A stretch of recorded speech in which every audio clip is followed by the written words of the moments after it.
전도서 11장 1절에 보니까 뭐라고 말씀하고 있냐면 현대 성경으로 이렇게 말하고 있어요. 너는 물질을 후하게 나누어 주어라. 언젠가는 그것이 너에게 되돌아올 것이다. 이 말씀 보면 요즘 시대에 참 걸맞지 않은 말씀처럼 들리기도 해요. 자기 거밖에 모르는 시대에 남에게 물질을 후하게 나눠준다? 언젠가 돌아올 것이다? 이 말을 믿고 행하는 것이 쉬운 일은 아닌 것처럼 보이기도 해요. 그런데 성경은 진리이기 때문에 말씀대로 행하면 하나님이 책임지는 것을 믿으시기를 축원합니다. 사람이 하는 것이 아니라 하나님이 되게 하신다는 것이죠. 이게 성경의 원리입니다. 그런 하나의 예를 들어볼까요? 이런 예예요. 미국의 사막 한복판에서 한 젊은이가 허름한 트럭을 몰고 가고 있었어요. 그런데 이 사람의 이름은 멜빈 다마라는 청년이었어요. 그런데 이 젊은이가 차를 몰고 가는데 허름한 옷차림을 한 노인네가 영감이 걸어가고 있길래 이 젊은이가 너무나 안 돼서 어르신 타시죠. 어디까지 가십니까? 그랬더니만 하는 말이 뭐냐면 나는 라스베이거스까지 가네. 좀 거기까지 나를 좀 태워다 줄 수 있겠는가? 그렇게 하시죠. 그리고 차를 탔어요. 차를 타고 이제 쭉 가는데 어느덧 목적지까지 왔어요. 그리고 이 젊은이가 너무나 딱해 보이는 이 영감님에게 영감님 가시다가 이거를 차비로 쓰세요. 그리고 25센트 한국 돈으로 약 24,000원 정도를 드렸어요.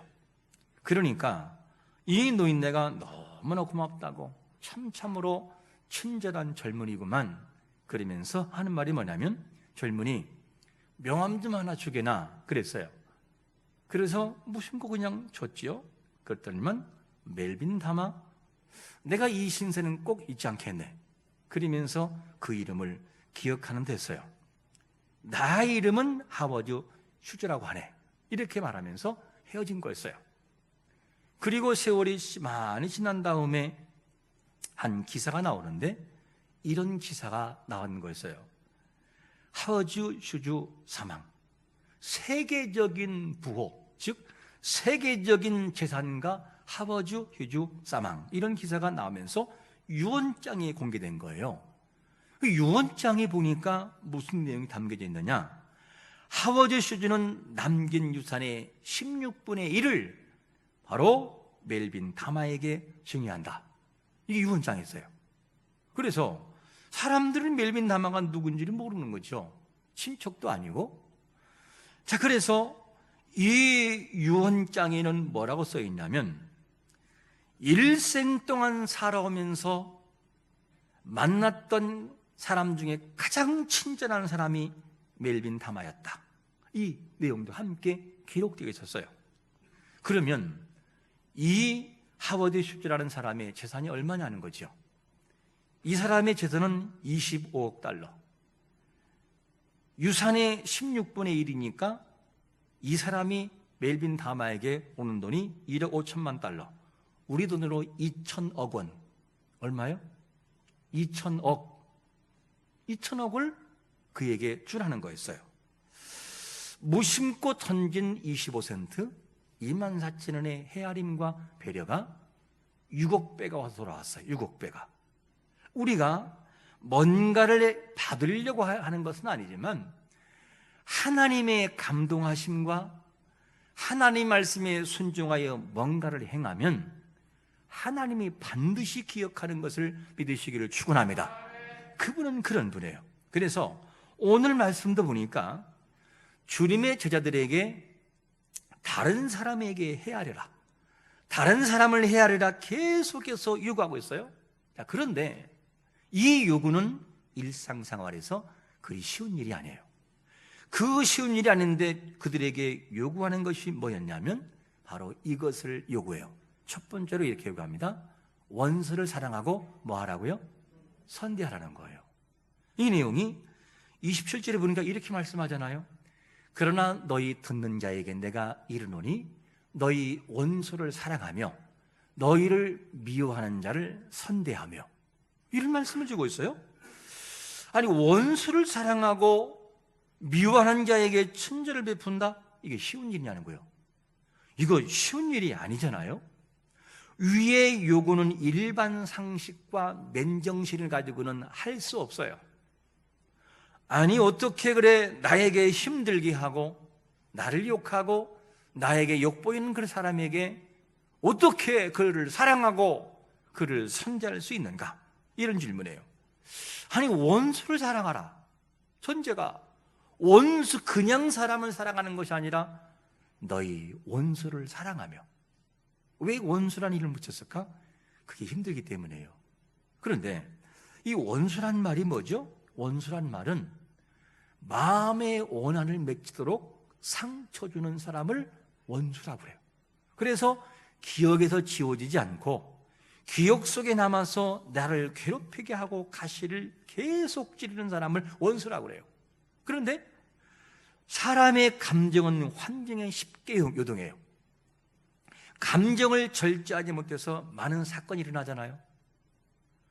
90대 되신 아버지를 죽이지를 않나, 어머니를 죽이지 않나, 자식을 죽이지 않나, 아니면은 자기 딸을 접근 금지라 해서 36m에서 안고 뛰어내려 같이 죽지를 않나.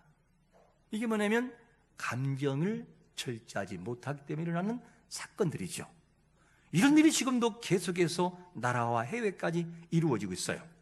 그래서 감정이 한번 상처에 마음의 고통을 받으면 어떤 말을 하죠? 내 눈에 뭐가 들어갈까지?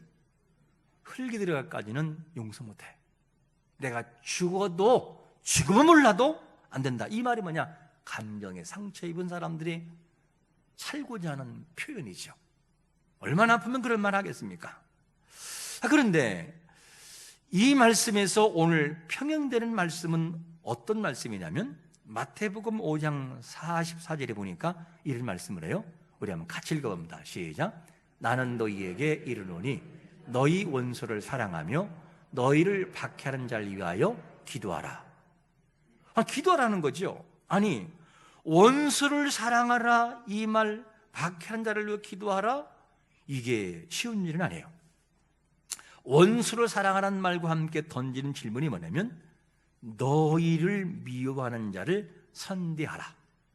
원문 그대로 지역하면 너희는 선을 행하라, 그 말이에요.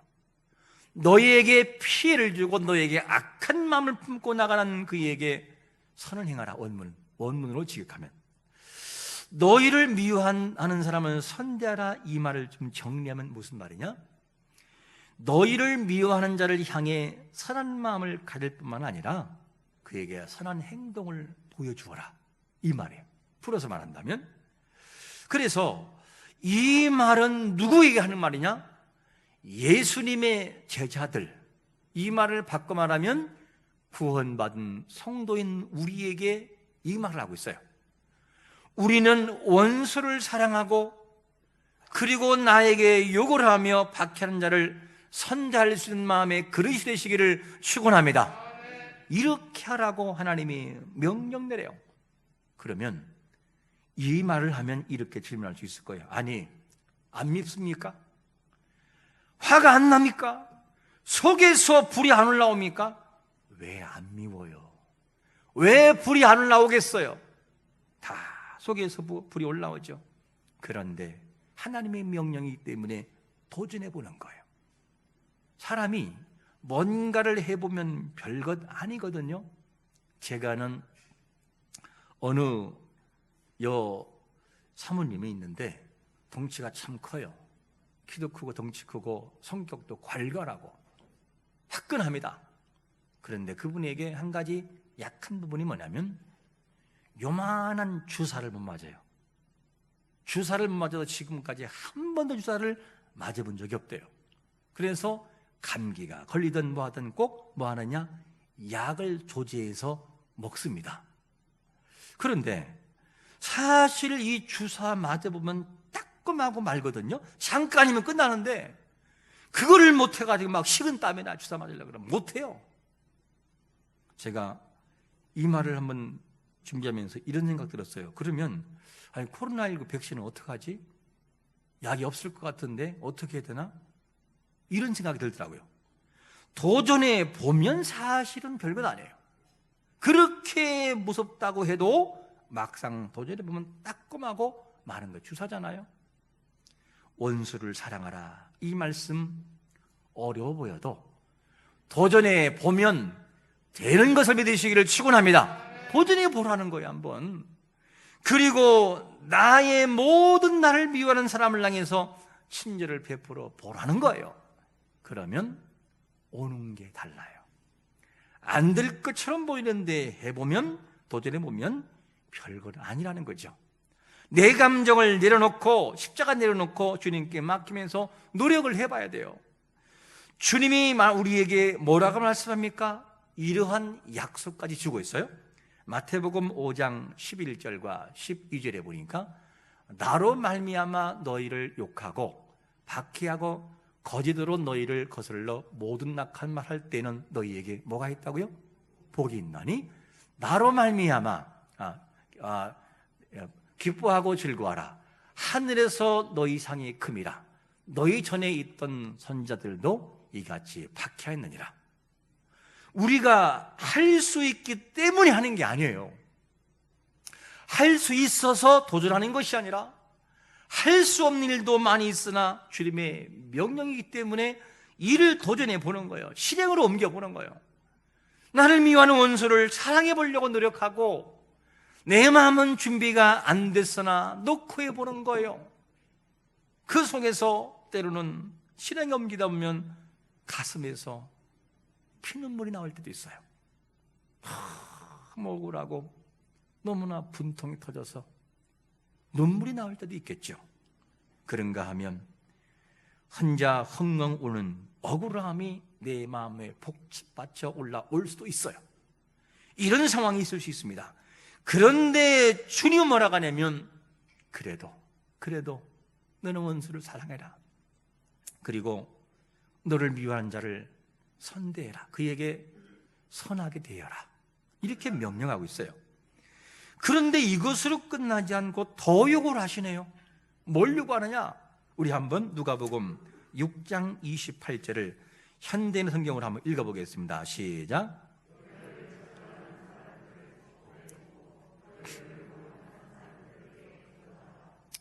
아니 이게 어떻게 하라는 말이냐, 이런 무리한 요구를 할 수 있냐라고 할 수 있어요.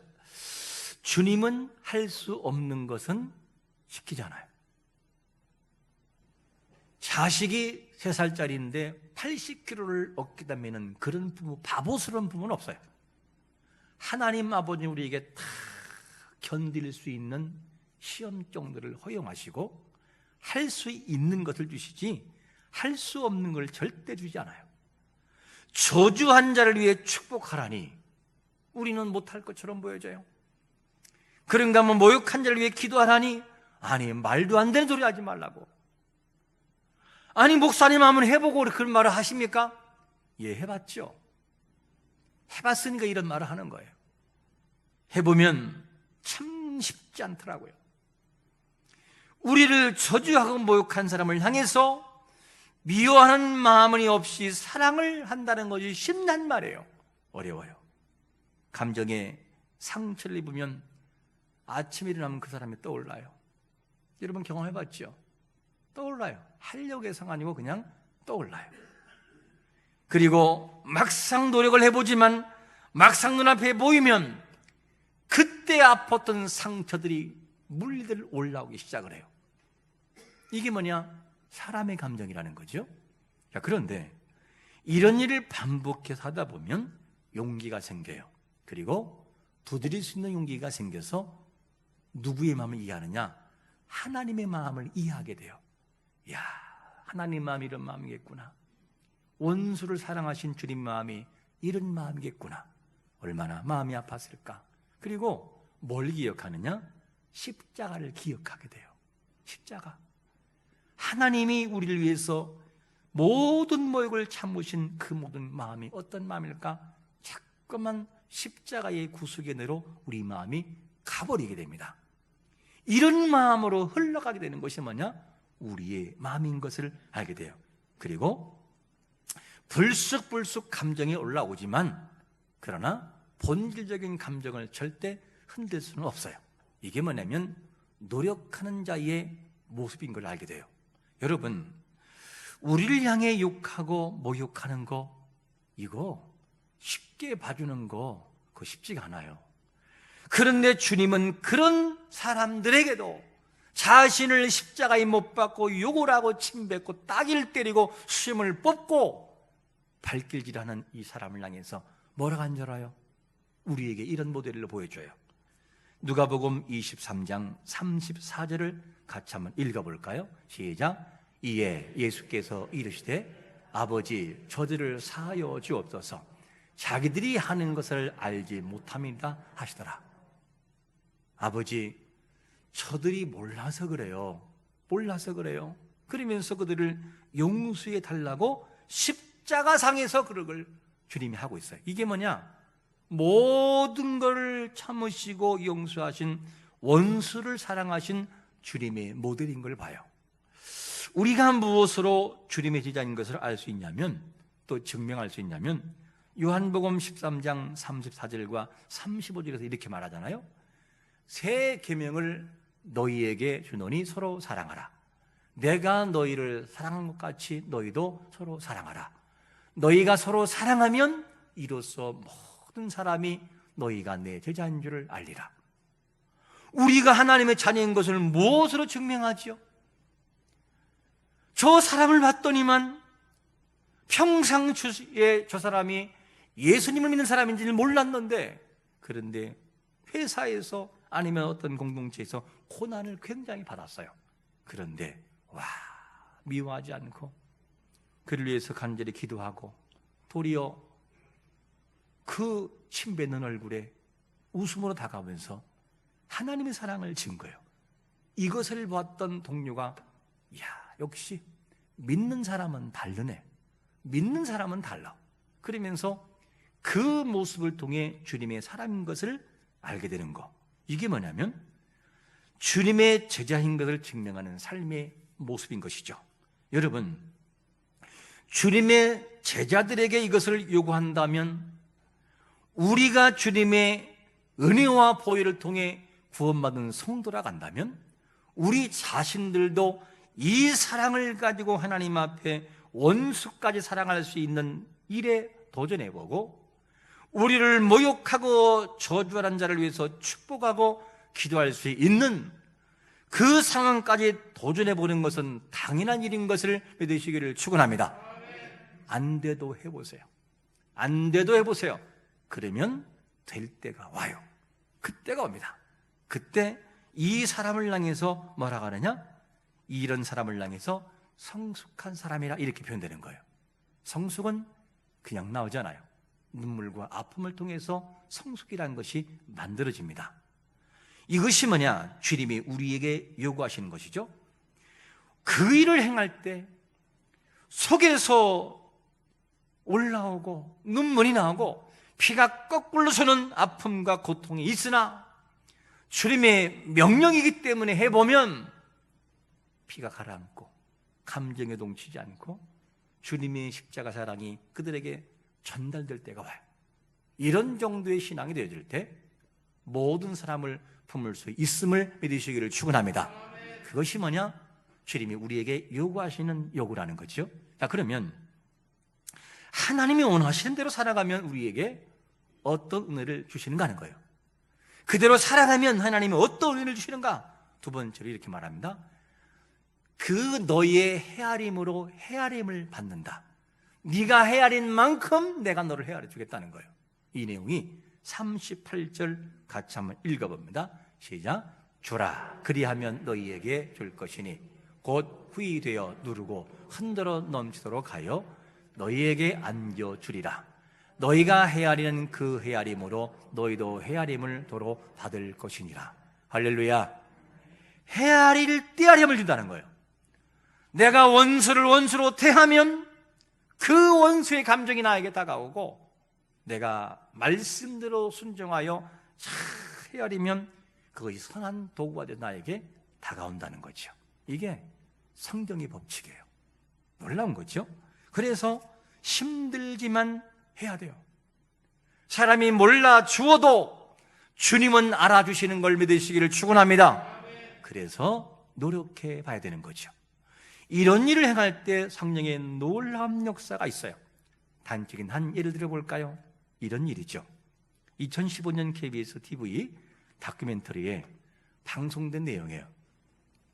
국내에 소개된 하영록, 미국의 명은, 미국의 이 이름으로는 팀 하스라는 사람인데, 이 사람은 정말 대단한 사람이에요. 회장으로 일을 하는데 이 사람의 선택 중에는 하나님의 특별한 선물, 성경대로 비즈니스하기, 관계가 음악이 되게 하라. 한번 나중에 읽어보세요. 그는 미국에서 5손가락 안에 꼽히는 건축 설계 회사의 티마스인데, 자, 이 사람은 미국의 오바마 대통령이 지명을 받았는데 총신적인 국립건축학원 위원으로 이름을 남겼어요. 이 정도 유명합니다. 그 사람은 전직 대통령이 다수가 받은 무슨 상이냐? 앨리스 아일랜드 상이라는 이것도 받은 사람이에요. 이런 사람인데, 이 사람은 23년 동안 1000여 곳이 넘는 주차 빌딩을 건립한 사람이고, 그리고 그 회사에 젊은이들이 들어가고 싶어서 줄을 서 있어요. 꼭 들어가고 싶은 회사, 100대 회사 안에 들어간 회사가 이 회사예요. 그런데 그에게 1991년 32살 나이에 하영록 티마스에게 위기가 다가와요. 다른 믿음을 가지고 살아가는데 이게 위기가 다가오는데, 뉴욕으로 가는 고속도로에서 갑자기 사람이 의식을 잃어요. 그에게는, 그의 부모님은 한인사회에서 존경받는 목회자 부부였고, 그에게는 아내와 2딸이 있었어요. 병원에 눈을 떠보니 의사가 하는 말이, 당신은 심실빈맥증이라고 하는 병입니다.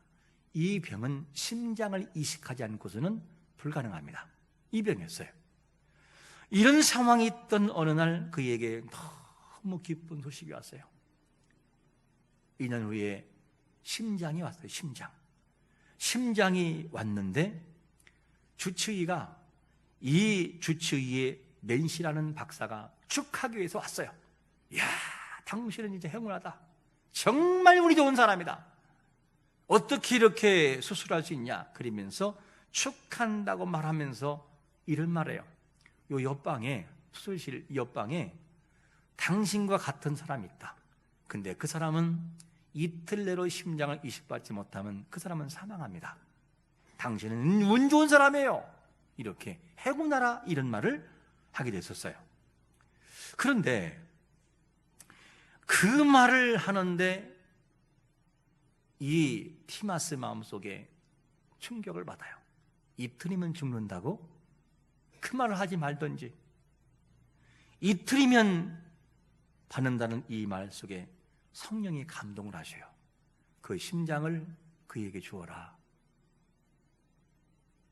성령께서.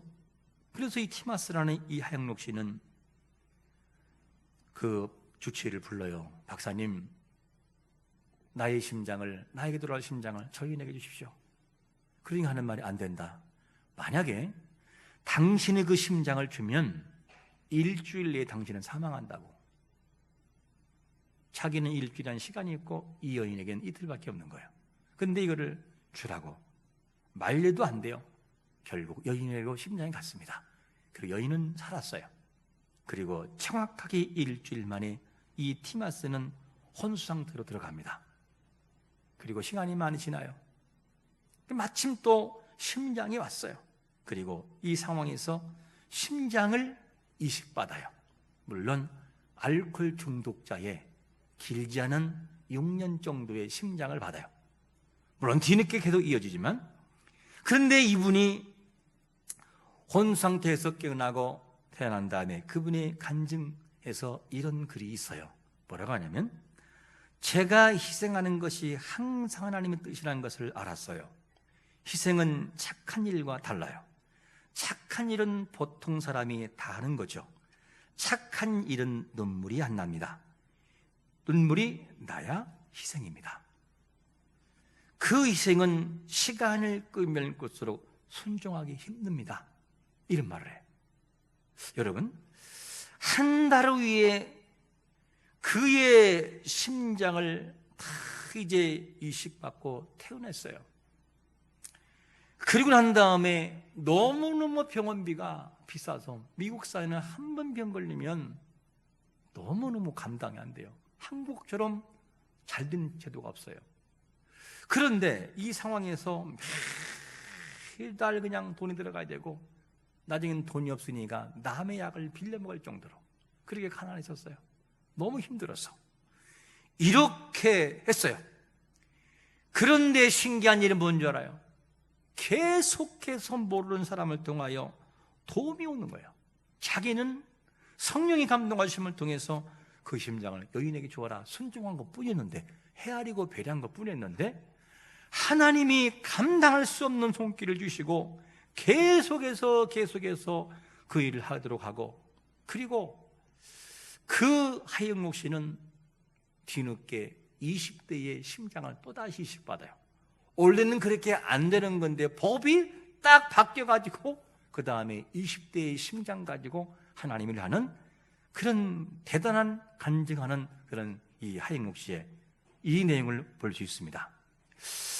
우리가 말씀도 살아가는 거, 남을 헤아리고 내가 힘들지만 원수를 사랑하고 남을 헤아린다고 하는 것이 쉬운 일이 아니에요. 그런데 하나님이 하라고 하시니까 순종해보고 도전해보는 거죠. 그때 역사가 있다는 거예요. 여러분, 오늘 본문 누가복음 6장 35절에서 뭐라고 말씀하죠? 같이 한번 읽어봅니다. 시작. 오직 너희는 원수를 사랑하고 선대하며 아무것도 바라지 말고 꾸어줘라. 그리하면 너희 상이 클 것이요 또 지극히 높으신 이의 아들이 되리니 그는 은혜를 모르는 자와 악한 자에게도 인자하시니라. 할렐루야.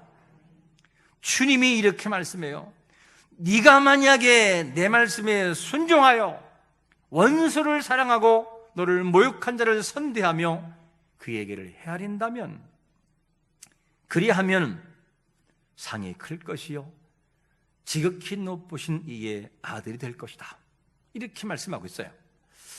말씀을 이론으로 믿을 수는 있어요. 그런데 이론이 아니라 실제로 믿고 나가는 것은 쉬운 일이 아니에요. 매 순간순간 우리에게 다가오는 도전이 있을 때마다 그 도전을 하나님의 명령으로 알고 이를 순종하는 일은 쉬운 일이 아니라 순종하고 나면 하나님이 예비하신 놀라운 기적을 우리에게 준비해 놓고 있다는 것이죠. 여러분, 말씀으로만 그냥 단지 이론으로만 믿지 말고 순종해 보면 어떨까요? 도전해 보시기를 축원합니다. 원수를 사랑하고 모욕한 자를 내가 선대하고 그 사람의 마음을 이해하고 헤아려서 도전해 보는 거예요. 어떤 일이 있는지는 하나님이 말씀하실 거예요. 이 사실을 가지고 나가서 주님은 오늘도 우리에게 말씀합니다. 네가 비록 힘들고 어렵지만 원수를 사랑해라. 원수를 사랑해라. 그리고 선대하라. 그에게 선을 베풀라. 그리고 그리하면 반드시 너의 헤아림으로 내가 너를 대할 것이다. 이렇게 말씀하고 있어요. 그러므로 이 말씀을 말씀대로 믿어서 하나님이 예비하신 놀라운 기적들이 우리의 삶에서도 경험되기를 예수 그리스도의 이름으로 축원합니다. 아멘.